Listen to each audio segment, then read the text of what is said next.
सूरज राउत गांव का मेहनती सिलेंडर वाला था। मुस्कान के साथ हर घर तक समय पर गैस पहुंचाता। एक दिन बुजुर्ग दादी के घर सिलेंडर खत्म मिला तो उसने अपना लाया सिलेंडर तुरंत दे दिया। दादी ने दुआएं दी। सूरज बोला, सेवा ही असली कमाई है।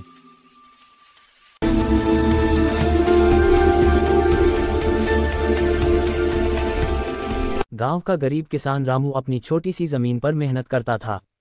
रोज सुबह सूरज निकलने से पहले ही वह खेत में पहुंच जाता। पुराना हल, टूटी चप्पलें और थकान भरा शरीर सब कुछ उसके संघर्ष की कहानी कहते थे। फिर भी रामू की उम्मीद कभी नहीं टूटी। एक साल बारिश समय पर हुई, फसल खूब लहलहाए, उसकी मेहनत रंग लाए और पहली बार उसके घर खुशियां आईं। रामू ने नई छत पर मरम्मत कराई और बच्चों को स्कूल भेजा।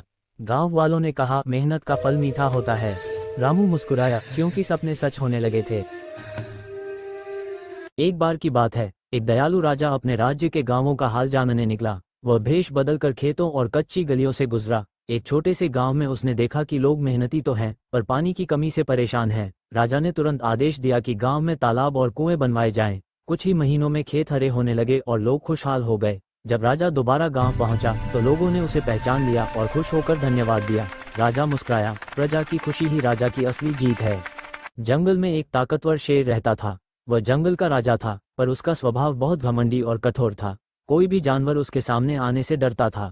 उसी जंगल के किनारे एक छोटी सी बकरी रहती थी जो बहुत मासूम और दयालु थी। गर्मी बहुत तेज थी। जंगल के सारे तालाब सूखते जा रहे थे। पानी की तलाश में शेर भटक रहा था। उसे प्यास इतनी लगी कि वह चल भी मुश्किल से पा रहा था। तभी उसे एक छोटी झील दिखी, लेकिन वहां एक समस्या थी। झील तक पहुंचने का रास्ता बहुत सकरा था और वो रास्ता टूट चुका था। बड़े जानवर वहां से गुजर नहीं सकते थे, लेकिन बकरी जैसे छोटे जानवर आसानी से जा सकते थे।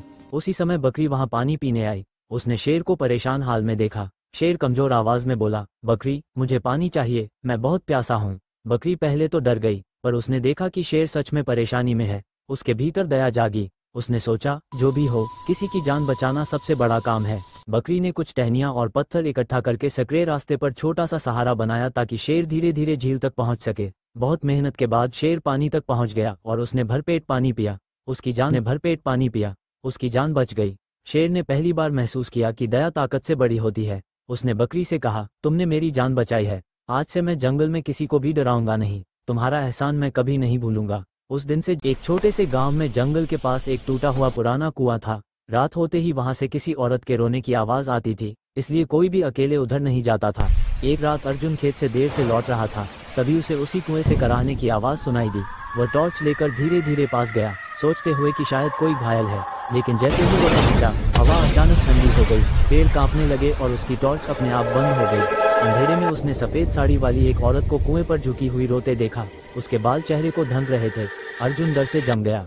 औरत धीरे धीरे उसकी तरफ मुड़ी। उसकी आंखें बिल्कुल खाली, काली, जैसे अंदर कोई जान ही न हो। वह बोली, मुझे नीचे से निकालो। अर्जुन पीछे हटने लगा। तभी वह औरत हवा की तरह उसके सामने आकर गायब हो गई।